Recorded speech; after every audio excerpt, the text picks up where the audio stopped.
সাল্লাল্লাহু বলে দিয়েছেন, আয় আমার সাহাবীরা, আমি রাসূলুল্লাহ সাল্লাল্লাহু আলাইহি ওয়াসাল্লাম জানিয়ে দিলাম, অনেক জায়গা পেয়ে যাবে, অনেক জায়গায় তোমরা পেয়ে যাবে।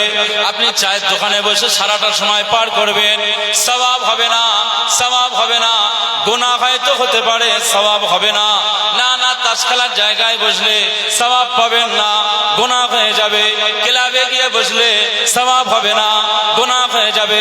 লুডো খেলার জায়গায় বসলে সওয়াব হবে না, গুনাহ হয়ে যাবে। এ নবীর উম্মত উম্মতিরা, খুব খেয়াল করে শুনুন। আপনি রাজনীতির মঞ্চ হয়ে যায়, রাজনীতির মিটিং আলোচনা সভা হয়, ওখানে গিয়ে বসবেন, সওয়াব হবে না, গুনাহ হয়ে যাবে। এ নবীর উম্মত উম্মতিরা, খুব খেয়াল করে শুনুন। এলাকার মার্কেটে চলে যাবেন, বাজারে চলে যাবেন, কত মলম বিক্রি, মলম বিক্রির জন্য তারা অ্যাডভার্টাইজমেন্ট করে, সেখানে গান বাজনার তাল লাগানো হয়, চতুর্দিকে মানুষ ঘুরিয়ে গোল হয়ে দাঁড়িয়ে থাকে।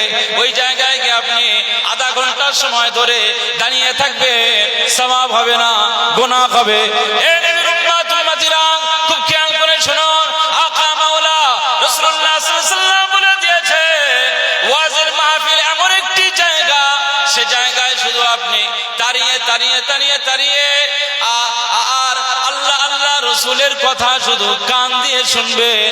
আল্লাহ আল্লাহ রসুলের কথাগুলো যদি কান দিয়ে একটু শোনেন, আমি রাসূলুল্লাহ সাল্লাল্লাহু আলাইহি ওয়াসাল্লাম জানিয়ে দিলাম, অবশ্যই ওই জায়গাটায় বসলে আমার আল্লাহ আপনার আমলনামায় সওয়াব দিয়ে দেবে। বলতে পারলেন না? এটা হচ্ছে পৃথিবীর একটি অন্যতম জায়গা, সওয়াবের জায়গা। রাসূলুল্লাহ বলছেন, আহাব্বুল বিলাদি ইলাল্লাহি মাসাজিদুহা, সবচাইতে উৎকৃষ্ট মানের জায়গা হচ্ছে মসজিদ। ওই যে আপনার পিছনের যে জায়গাটা, এটা হচ্ছে সবচাইতে শ্রেষ্ঠতম জায়গা। আর ওয়াবগাদুল বিলাদি ইলাল্লাহি আসওয়াকুহা, আর সবচাইতে নিকৃষ্টতম জায়গা হচ্ছে কোনটা? বাজার, মার্কেট। শ্রেষ্ঠতম জায়গা হচ্ছে মসজিদ, আর নিকৃষ্টতম জায়গা হচ্ছে বাজার। বাজারে আপনি গেলে বলা হয়েছে, ওই বাজারে আপনি যখন যাবেন, সাহাবীরা বাজারে যেতেন, লা ইলাহা ইল্লাল্লাহ ওয়াহদাহু লা শারীকা লাহ, লাহুল মুলকু ওয়া লাহুল হামদু ইউহয়ী ওয়া ইউমীত ওয়া হুয়া হাইয়্যুল লা ইয়ামুত বিয়াদিহিল খায়র ওয়া হুয়া আলা কুল্লি শাইইন কাদির। এই কালেমা পড়তেন বাজারে যখন ঢুকতেন। সাহাবীরা জানতেন যে বাজার হচ্ছে নিকৃষ্টতম জায়গা, এজন্য বাজার করতে যেতেন সাহাবীরা, তো এই কালেমার জিকির করতে করতে বাজারে ঢুকতেন। একবার জোরে বলুন সুবহানাল্লাহ। আর আমরা বাজার থেকে উঠতে চাই না, বাজারকে বেশি মহব্বত করি।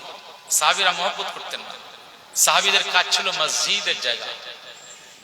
এই যে দুদিন সামনে শনিবারের দিকে রাত্রে হয়তো তারাবিও হতে পারে, মসজিদে এই রমজান শরীফ শুরু হওয়ার সাথে সাথে সাহাবীরা সব মসজিদের সময় কাটাতেন, মসজিদের সময় কাটাতেন, মসজিদের সময় কাটাতেন। মুসলমানের ছেলেরা, খুব খেয়াল করে শুনুন। আল্লাহ নবী দিন ও দুনিয়ার বাদশা হাবিবুল্লাহকে, নবী জনাবে মুহাম্মদ রাসূলুল্লাহকে সাল্লাল্লাহু আলাইহি ওয়াসাল্লাম, তিনি তাই গোটা উম্মত জাতিকে লক্ষ্য করে বলে দিয়েছেন, আমার কোন সাহাবীদের নামে নিন্দা করবে না, কোন সাহাবীদের শানে কোন বিশুদ্ধগার কথা বলবে না, আমার সাহাবীদের সম্পর্কে কোন কটূক্তি করবে না। কারণ আমি রাসূলুল্লাহ সাল্লাল্লাহু আলাইহি ওয়াসাল্লাম, আমি তোমাদেরকে জানিয়ে দিলাম, আমি আমার সাহাবীদের যখন যেটা বলেছি, সাহাবীরা তখন সেই কাজটি পালন করেছে। আমি সাহাবীদের যখন যেটা আদেশ করেছি, সেই আদেশটা তারা পালন করেছে। সাহাবীদের যেটা নিষেধ করেছিলাম, নিষেধগুলো সাহাবীরা পালন করেছিল, বর্জন করেছিল। তাই সাহাবীদের শানে তোমরা কোনো কথা বলবে না। আমার সাহাবীরা অনেক কষ্টের সঙ্গে দ্বীন আর ঈমান নিয়ে পৃথিবীতে বিচরণ করেছে। আমার সাহাবীরা অনেক কষ্টের সঙ্গে পৃথিবীতে দ্বীন ও ঈমানের সঙ্গে চলেছে। তাদের জীবন ব্যবস্থা ছিল তোমাদের থেকে 1000 গুণ ডিফারেন্স। সাহাবীদের খাওয়া হতো না, এই রমজান শরীফের মাসে আমাদের সেহরিতে এক মেনু থাকে, খাওয়ার সময় আর এক মেনু থাকে, ইফতারিতে আর এক মেনু থাকে, থাকে না থাকে না? ইফতারির সময় এক মেনু, আর খাওয়ার সময় তারাবির পরে আবার খাওয়া দাওয়া করি তখন একটা মেনুর সিস্টেম থাকে আলাদা। আর ওই রাত্রে যখন সেহরি পালন করব তখনকার মেনু থাকে আলাদা আমাদের সময়। আর সাহাবীদের আহলে সুফা এরকম মদিনার মসজিদে নববী শরীফের একটি বারান্দা ছিল। মসজিদে নববী শরীফের একটি বারান্দা, যারা হাজী সাহেব এখানে নিশ্চয়ই আপনারা আহলে সুফাদের জায়গা দেখেছেন। গুনাহগার আব্দুল মুনাইম সে জায়গায় গিয়েছে, আলহামদুলিল্লাহ জায়গাগুলো এক নজরে ভরে দেখেছিলাম। এরকম ফিতে দিয়ে ওই জায়গাটা আটকে রেখেছে যাতে বহু মানুষ ওখানে গিয়ে নামাজ আদা করে। এখন গভর্নমেন্ট সেটাকে ফিতে দিয়ে ব্যারিকেড করে রেখেছে যাতে কেউ না ঢুকতে পারে। ছোট্ট একটি জায়গা, ওই জায়গাতে সাহাবীরা শুয়ে থাকতেন। ক্ষুধা রয়েছে ক্ষুধা, খিদে পেয়েছে তো খিদে, খাবার নেই। আহা, রাসূলুল্লাহ বলছেন আমার সাহাবীরা কত কষ্টের সঙ্গে দিন ঈমান পালন করেছে। ভোরবেলা সাহাবীরা সেহরি পালন করবে, কে করবে? আনসারী সাহাবীরা চলে আসতেন, এসে এই আহলে সুফফাদের কাছে এসে বলতেন তোমার তো সেহরি খাওয়া হয়নি?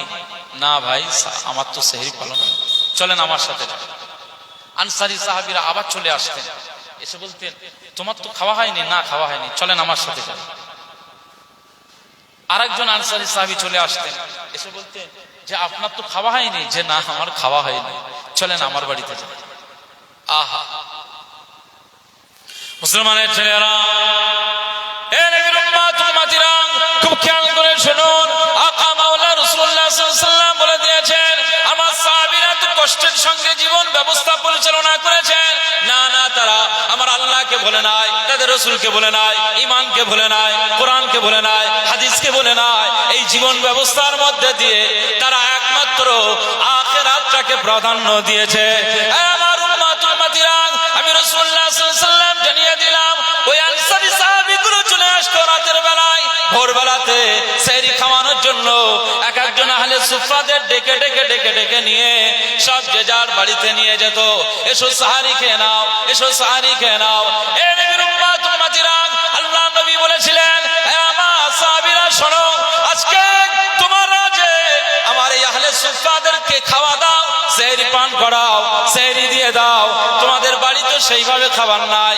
সাহাবীরা বলেন আমার বাড়ি যে একটা খাজুর রয়েছে, ওই খাজুরটা দুভাগ করে একজন আহলে সুফফাকে দিয়ে দিলাম, নিজে খেলাম। আবার ওই খাজুরটা টুকরা করে নিজের বিবিকে দিয়ে দিলাম। একটা খাজুর বাড়িতে মজুদ রয়েছে, ওই খাজুরটাকে অর্ধেক করা হলো, একটা আহলে সুফফাকে দেওয়া হলো, আর একটা নিজে খেলো, আর ওটা টুকরা করে নিজের বিবিকে দেওয়া হলো। এ নবীর উম্মত উম্মতিরা, আল্লাহ নবী বলেন আমার সাহাবীরা, তোমরা আমার আহলে সুফফা গরীব এই সাহাবীদেরকে সেহরি পালন করাও, সেহরি পান করিয়ে দাও, সেহরি খাইয়ে দাও। আমি রাসূলুল্লাহ সাল্লাল্লাহু আলাইহি ওয়াসাল্লাম জানিয়ে দিলাম আখিরাতে আমার আল্লাহ জান্নাতে তোমাদেরকে খাইয়ে দেবে। জোরে বলতে পারলেন না? সব সাহাবীরা এভাবে আহলে সুফফাদের ডেকে ডেকে ডেকে ডেকে সেহরি করাতেন। তারা সেহরি পালন করত। ফজরের নামাজ হতো, ফজরের নামাজের পরে আল্লাহ নবী সাহাবীদের কোরআনের দার্স দিতেন, কোরআন তেলাওয়াত করতেন, কোরআন পড়তেন, সাহাবীরা পড়তেন। একবার জোরে বলুন সুবহানাল্লাহ। আর আমরা সেহরি খেয়ে কি করি? ঘুমিয়ে যাই। আমরা সেহরি খেয়ে ঘুমিয়ে যাই, ফজরের নামাজ নেই। আর নবীজি সাহাবীদের নিয়ে কোরআন তেলাওয়াতের মজলিস করতেন। রমজান মাসে নবীজি কোরআন তেলাওয়াতের মাহফিল করতেন। এটা হিফজুল কোরআন মাদ্রাসা। আমি তাই আপনাদেরকে বলছি মাহে রমজান আমাদের সামনে আসতেছে, তৈরি হয়ে যায়। সাহাবীরা সব তৈরি হতেন। সাহাবীদের জীবন ব্যবস্থা ছিল রমজান শরীফের প্রায় 3-5-6 মাস আগে থেকে প্রস্তুত গ্রহণ করতেন যে রমজান শরীফ আসছে, ইবাদত করতে হবে। মুসলমানের ছেলেরা, খুব খেয়াল করে শুনুন। আল্লাহ নবী দিন ও দুনিয়ার বাদশা হাবিবুল্লাহকে নবী জনাবে মুহাম্মদ রাসূলুল্লাহকে সাল্লাল্লাহু আলাইহি ওয়াসাল্লাম সাহাবীদেরকে কোরআন পড়াতেন, কোরআনের দার্স দিতেন, সাহাবীরা কোরআন পড়তেন, কোরআনের দার্স নিতেন। এরপরে আকা মাওলা রাসূলুল্লাহ সাল্লাল্লাহু আলাইহি ওয়াসাল্লাম, আকা মাওলা রাসূলুল্লাহ সাল্লাল্লাহু আলাইহি ওয়াসাল্লাম তিনি ঘরে চলে আসতেন, বিবিদের সঙ্গে তিনি কোরআনের মাস করাতেন, আম্মা জানগণেরা কোরআন তেলাওয়াত করতেন। আল্লাহ নবী দিন ও দুনিয়ার বাদশাহ হাবিবুল্লাহকে নবী জনাবে মুহাম্মদ রাসূলুল্লাহকে সাল্লাল্লাহু আলাইহি ওয়াসাল্লাম নিজ পরিবারেও আম্মা জানদেরকে কোরআনের দার্স দিতেন। এর উম্মাতিরা আজকে বড় গ্রামের মানুষ শুনে রাখেন, রমজান শরীফ আসতেছে, এজন্য সবাইকে কোরআনের প্রতি মনোনিবেশ ঘটাতে হবে, কোরআন তেলাওয়াত করতে হবে, কোরআনের জিকির করতে হবে। মাহে রমজান শরীফে রোজা রাখবেন, পরনিন্দা করবেন, রোজা রাখবেন, গালি দিবেন, রোজা রাখবেন, মিথ্যা কথা বলবেন, এ রোজা কবুল হবে না, এ রোজা কবুল হবে না। সাহাবীরা রোজা রাখতেন, কোরআন তেলাওয়াত করতেন, সাহাবীরা রোজা পালন করতেন, জিকির করতেন, সাহাবীরা রোজা পালন করতেন, আল্লাহ নবীর শানে দরুদ পড়তেন। সাহাবীরা গোটা রোজার মাসে সারাদিন দুনিয়াবি সংসারের কাজ করে নিয়ে চট মদিনার মসজিদে নববী শরীফে চলে যেতেন। মদিনার মসজিদে নববী শরীফের ভিতরে তারা অবস্থান করতেন, জিকির ফিকিরে বসতেন, কোরআন তেলাওয়াত করতেন, কোরআন তেলাওয়াতে মশগুল হয়ে যেতেন। এ নবীর উম্মতিরা তারা সন্ধ্যা পর্যন্ত এইভাবে মদিনার মসজিদে নববী শরীফে সময় পার করতেন, সময় অতিক্রম করতেন। সাহাবীরা এই যে সময় পার করে রোজা পালন করতেন, সাহাবীদের রোজাগুলো আমার আল্লাহ পাকের দরবারে কবুল হয়ে যেত। ছেড়ে হবে না।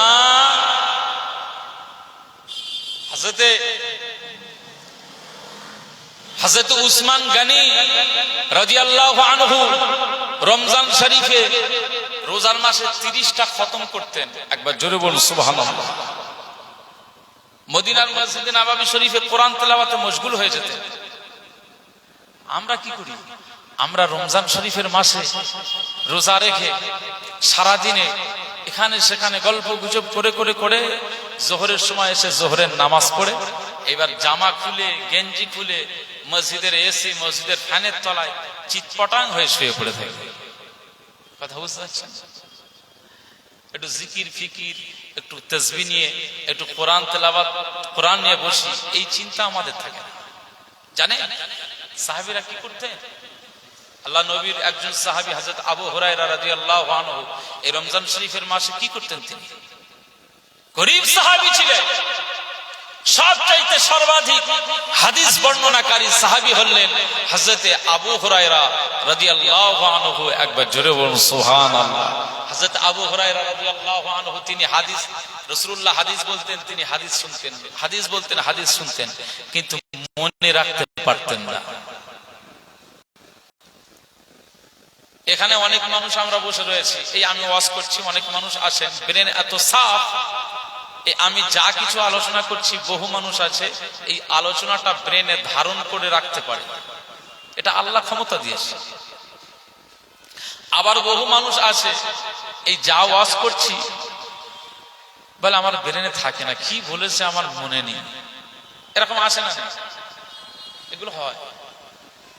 সাহাবীদের নিয়ে যখন রাসূলুল্লাহ হাদিসের দার্স দিতেন, কোরআনের দার্স দিতেন, তখন সব সাহাবীরা ধারণ করে নিতেন। হযরত আবু হুরায়রা রাদিয়াল্লাহু আনহু বলেন, ইয়া রাসূলুল্লাহ, ইয়া হাবিবাল্লাহ, হুজুর আমার ব্রেনে থাকে না, আপনি যে হাদিসগুলো বলেন আমার ব্রেনে থাকে না, আমার সিনাতে একটু আটকে রাখতে চাই কিন্তু আমি ধরে রাখতে পারি না। ইয়া রাসূলুল্লাহ, ইয়া হাবিবাল্লাহ, আমার জন্য একটু দোয়া করেন না। মুসলমানের ছেলেরা, খুব খেয়াল করে শুনুন, আল্লাহ নবী দিন ও দুনিয়ার বাদশাহ হাবিবুল্লাহকে নবী জনাবে মুহাম্মদ রাসূলুল্লাহকে সাল্লাল্লাহু আলাইহি ওয়াসাল্লাম ওই সময় আবু হুরায়রা রাদিয়াল্লাহু তাআলা আনহুকে বলেছিল, এই আবু হুরায়রা তোমার কি চাদর আছে, তোমার কি চাদর আছে? আবু হুরায়রা রাদিয়াল্লাহু আনহু সেই সময় বলেছিল, হ্যাঁ ইয়া রাসূলুল্লাহ, হাবিবাল্লাহ, যে আমার কাছে চাদর আছে, চাদর আছে। আল্লাহ নবী বললেন, আয় আবু হুরায়রা, চাদরটা বিছিয়ে দাও, চাদরটা বিছিয়ে দাও। হযরত আবু হুরায়রা রাদিয়াল্লাহু তাআলা আনহু নিজের গায়ের চাদরটাকে বিছিয়ে দিলেন, চাদরটাকে বিছিয়ে দিলেন। আল্লাহ নবী সেই সময় আবু হুরায়রা রাদিয়াল্লাহু আনহুকে লক্ষ্য করে বলল, এই আমার আবু হুরায়রা রাদিয়াল্লাহু তাআলা আনহু, তুমি কি তোমার স্মৃতিটাকে পাওয়ারফুল করতে চাও? হযরত আবু হুরায়রা বললেন, ইয়া রাসূলুল্লাহ, হাবিবাল্লাহ, হ্যাঁ অবশ্যই আমার স্মৃতিটাকে পাওয়ারফুল করতে চাই, শক্তিশালী করতে চাই। আমি আপনার জবান থেকে যে হাদিসগুলো শুনবো, ওই হাদিস যেন জীবনের মতো একবার শোনার সাথে সাথে মরণ পর্যন্ত আমার ব্রেনে আমি যেন আটকে রাখতে পারি। মুসলমানের ছেলেরা, এর উম্মাত উম্মাতিরা, খুব খেয়াল করে শুনুন।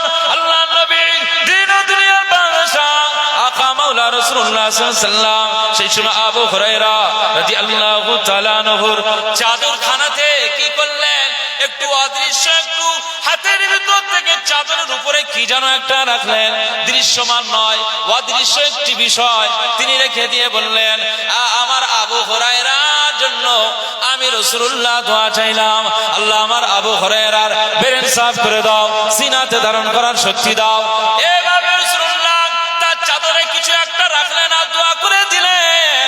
আর এই চাদরটাকে নিয়ে আল্লাহ নবী বললেন, হে আবু হুরায়রা রাদিয়াল্লাহু তাআলা আনহু, আমি রাসূলুল্লাহ সাল্লাল্লাহু আলাইহি ওয়াসাল্লাম তোমাকে জানিয়ে দিলাম, নাও এই চাদরটা নাও, চাদরটা গায়ে দিয়ে দাও। হযরত আবু হুরায়রা রাদিয়াল্লাহু তাআলা আনহু সেই সময় ওই চাদরটাকে নিয়ে নিজের গায়ে দিয়ে দিলেন। তিনি বলেন, আমি যখন এইভাবে গায়ে দিয়ে দিলাম, গায়ে দেওয়ার পর থেকে আমার নবীজির জবান থেকে আমি যে কথাগুলো শুনি, আমার নবীজির জবান মুবারক থেকে যে হাদিসগুলো আমি শুনি, আমার নবীজির জবান মুবারক থেকে যে হাদিসের বাণীগুলো আমি শুনি, আমি আবু হুরায়রা রাদিয়াল্লাহু তাআলা আনহু আমার মরণ পর্যন্ত, আমার বয়স হয়ে যাওয়া পর্যন্ত, আমি বুড়ো হয়ে যাওয়া পর্যন্ত, আমার ইন্তেকাল হওয়া পর্যন্ত, আমি আবু হুরায়রা রাদিয়াল্লাহু তাআলা আনহু আমার নবীজির জবান মুবারক থেকে যে কথাগুলো কানে শুনেছি, ওই কথাগুলো আমি আর জীবনে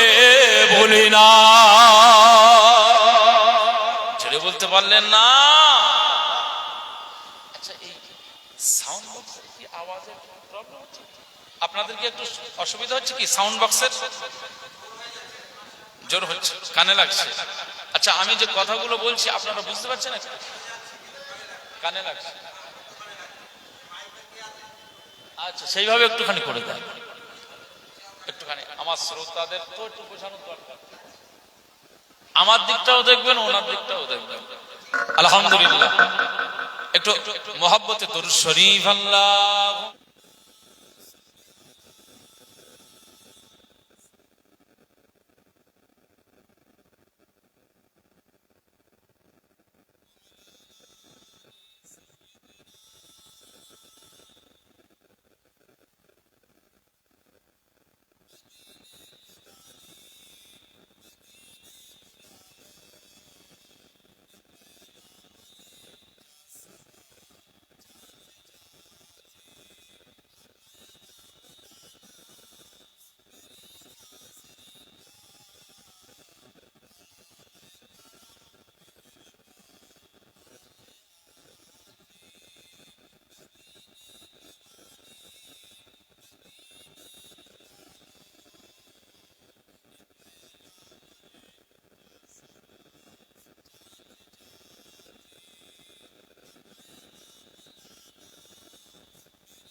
मेरी हाज़री का बड़ा है करम मेहरबा आते आते कभी खाना ए दिल में तशरीफ बड़ी देर से मुंतज़िर है निगाहें बड़ी देर से मुंतज़िर है निगाहें बड़ा साथ मेरा दिया सुने मेरे दिल का घर सजाते सजाते मदीने के वाली मदीने बुला लो ये पैगाम ले जा सवा चाँद जाते अब पैगाम लाना मेरी हाज़री का बड़ा है करम मेहरबा आते आते निगाहों में वो साथ गुंबद के जले लबों पर हो तेरी इनायत के नगमे लबों पर हो तेरी इनायत के नगमे सब रोज़ गुज़रे नियाज़ी के आका तेरा ज़िक्र अकबर सुनाते सुनाते मदीने के वाली मदीने बुला लो ये पैगाम ले जा सवा जाते जाते अब पैगाम लाना मेरी हाज़री का बड़ा है करम मेहरबा आते आते अल्लाहुम्मा सल्ली अला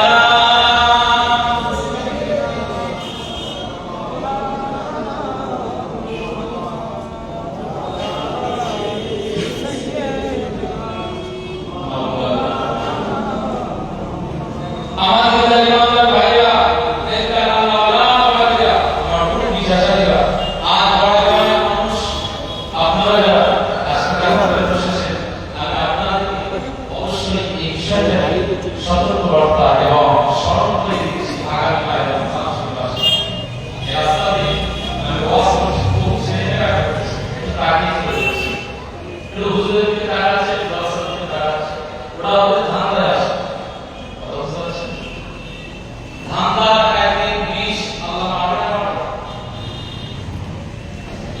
কথা বুঝতে পারছেন না এই জন্য আমি কি আয়াত আপনাদের জন্য পেশ করেছি সূরা নূর সম্ভবত 52 52 নম্বর আয়াত পাক বলে দিয়েছেন অমাই ইতিল্লাহ ওয়া রাসূলহু ওয়া ইয়াখশাল্লাহ ওয়া ইয়াত্তাকিহি ফাউলাইকা হুমুল ফাইজুন এই আয়াতে কারিমাতে আমার আল্লাহ চারটি বিষয় বলে দিয়েছেন যদি কোনো ব্যক্তি কোনো মানুষ যদি এই চারটি বিষয়টাকে ফলো করে এবং চলতে পারে নিজের জীবনে বাস্তবায়ন করতে পারে আমার আল্লাহ বলছেন ফাউলাইকা হুমুল ফাইজুন ওই ব্যক্তিটা আমি আল্লাহ পাক তাকে সফলতার দোরগোড়ায় পৌঁছে দেব তাকে আমি জাহান্নাম থেকে বাঁচিয়ে জান্নাতি বানিয়ে দেব একবার জোরে বলুন সুবহানাল্লাহ মুসলমানের চেহারা এর উম্মত উম্মতিরা খুব খেয়াল করে শুনুন এটা হিফজুল কোরআন মাদ্রাসা মাদ্রাসার আজকে বার্ষিকী সানেসা মাহফিল যে মাদ্রাসাতে কোরআন তেলাওয়াত হয় যে মাদ্রাসাতে কোরআনের জিকির হয়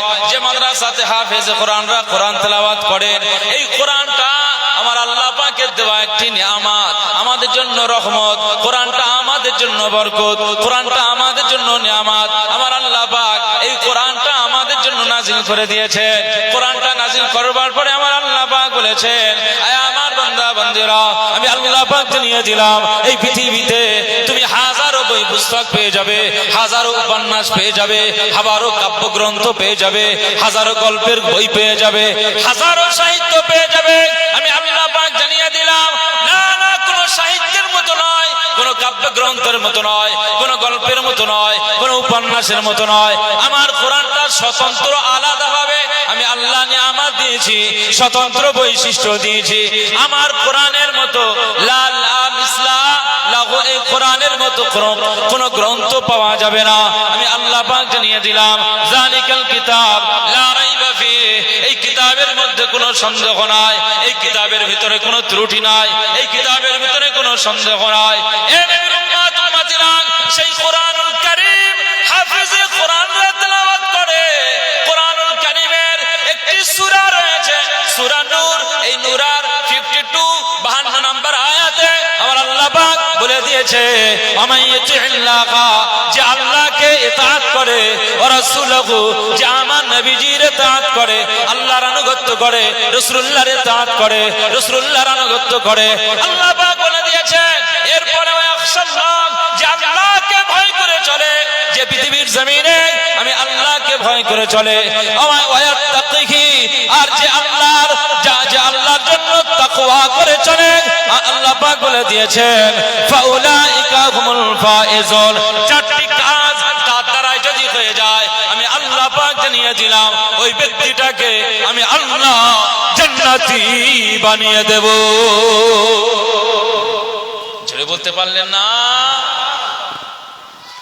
আমরা যারা এই পৃথিবীতে বিচরণ করছি, বলেন তো আমরা শান্তি চাই না অশান্তি চাই? শান্তি। শান্তির আবাস স্থল হচ্ছে জান্নাত। এর বিকল্প কোনো জায়গা আপনি গোটা জগতে আর খুঁজলেও পাবেন না। জান্নাতের মতো আর কোনো জায়গা খুঁজলে পাবেন না। এই জন্য আমরা যারা জান্নাত চাই, শান্তি চাই, মনে রাখতে হবে যে এই চারটি বিষয় আমাদের খেয়াল রাখতে হবে। মাইয়াতিল্লাহ, আল্লাহর আনুগত্য করা, রাসূলহু, এবং তার রাসূলের আনুগত্য করা। এটা সোজা ব্যাপার নয়। রাসূলুল্লাহর আনুগত্য করা এটা সোজা ব্যাপার, এটা সহজ ব্যাপার, সহজ ব্যাপার নয়। ওয়াখশাল্লাহ, আর আল্লাহর ভয় করা এটাও সহজ ব্যাপার নয়।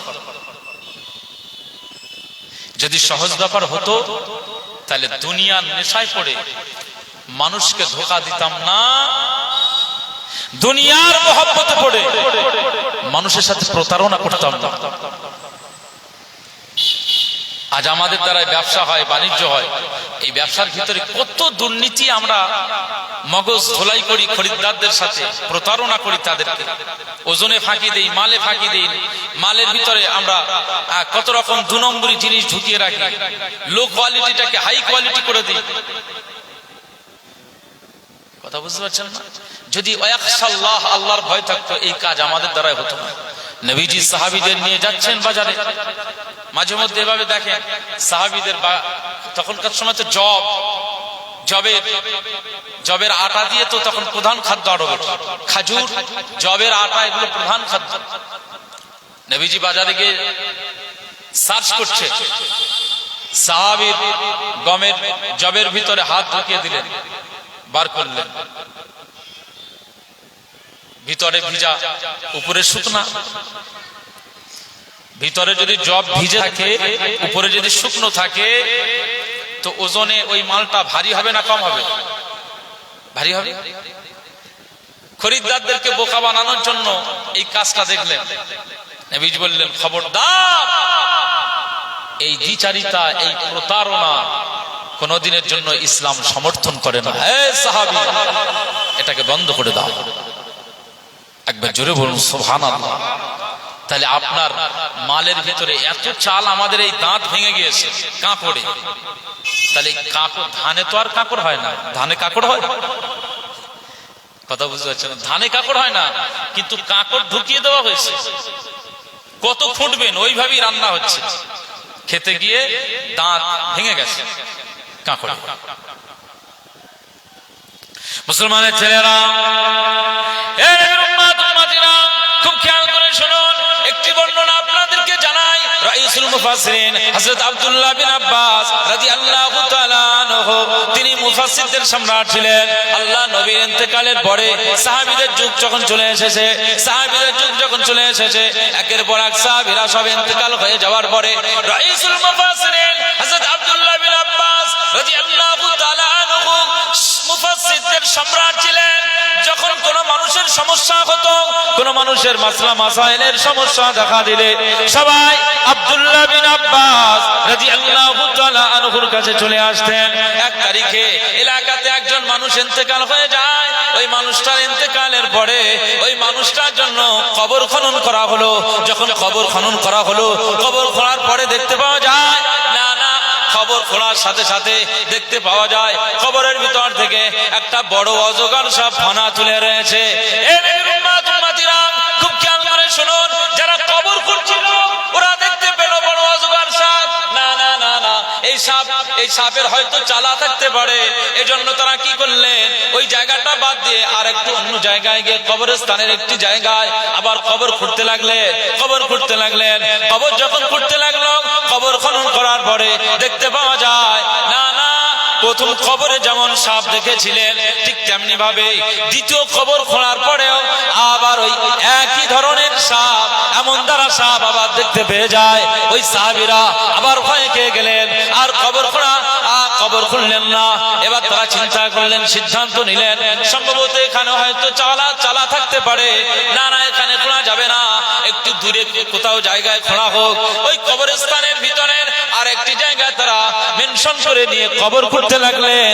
কবর খোঁড়বার পরে দেখতে পাওয়া যায় না প্রথম কবরে যেমন বড় অজগর সাপ ফানা তুলেছিল, দ্বিতীয় কবরে যেমন ছিল ঠিক তৃতীয় কবর খোঁড়ার পরে দেখতে পাওয়া যায় ওই তৃতীয় কবর থেকেও অজগর সাপ ফানা তুলে রয়েছে।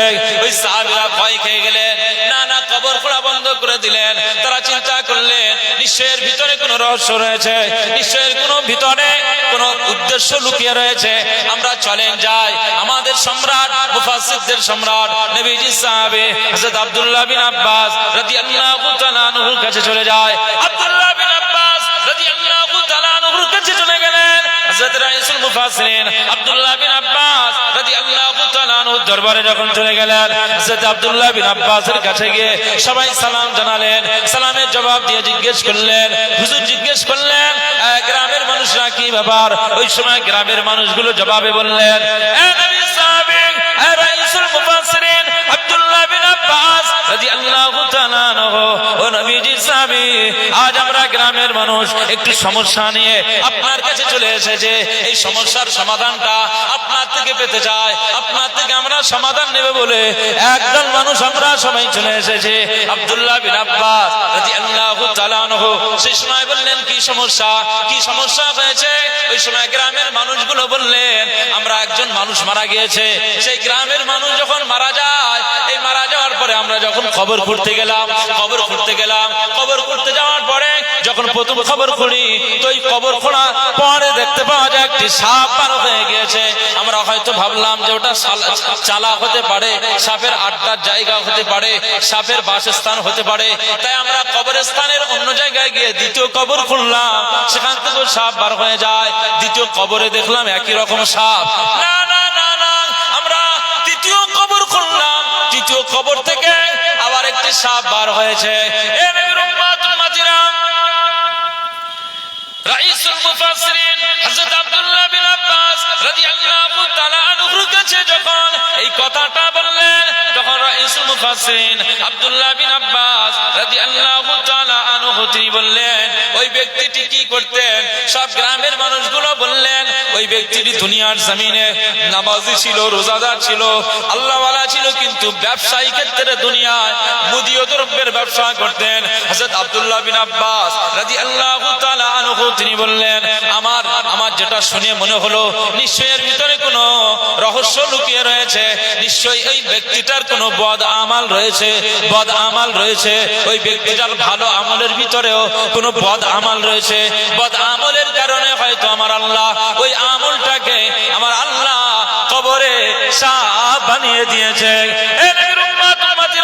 গ্রামের মানুষকে লক্ষ্য করে নবীজি সাহাবী রাইসুল মুফাসসিরিন হযরত আব্দুল্লাহ বিন আব্বাস রাদিয়াল্লাহু তাআলা আনহু সেই সময় বলে দিয়েছিল, এই গ্রামের মানুষ শুনে রাখো, আমি আব্দুল্লাহ বিন আব্বাস রাদিয়াল্লাহু তাআলা আনহু আমি গবেষণা করে দেখলাম, ওই মানুষটার জন্য ওই কবরস্থানে কেন, পৃথিবীর যে কোনো জায়গায় ওই ব্যক্তিটার জন্য কবর খোঁড়ো না কেন, সব জায়গায় বড় অজগর সাপ বার হয়ে যাবে। প্রত্যেক কবরস্থান থেকে যখন কবর খুঁড়ছে সাপ বার হচ্ছে, কবর খুঁড়ছে সাপ বার হয়। হযরত আব্দুল্লাহ বিন আব্বাস রাদিয়াল্লাহু আনহু বলেন যে আপনারা যদি পৃথিবীর যে কোনো জায়গায় মনে করতেছেন যে এখানে এলাকা বাদ দিয়ে অন্য এলাকায় কবর খুঁড়বেন, আপনি সেখানে কবর খুঁড়লে ওই একই সাপ দেখা যাবে। কারণ আমি গবেষণা করে আমি দেখলাম, এই যে ইজতিহাদ করে দেখলাম যে ওই ব্যক্তিটার কোন বদ আমাল রয়েছে, সেই বদ আমালটাই তার সাপে পরিণত হয়েছে।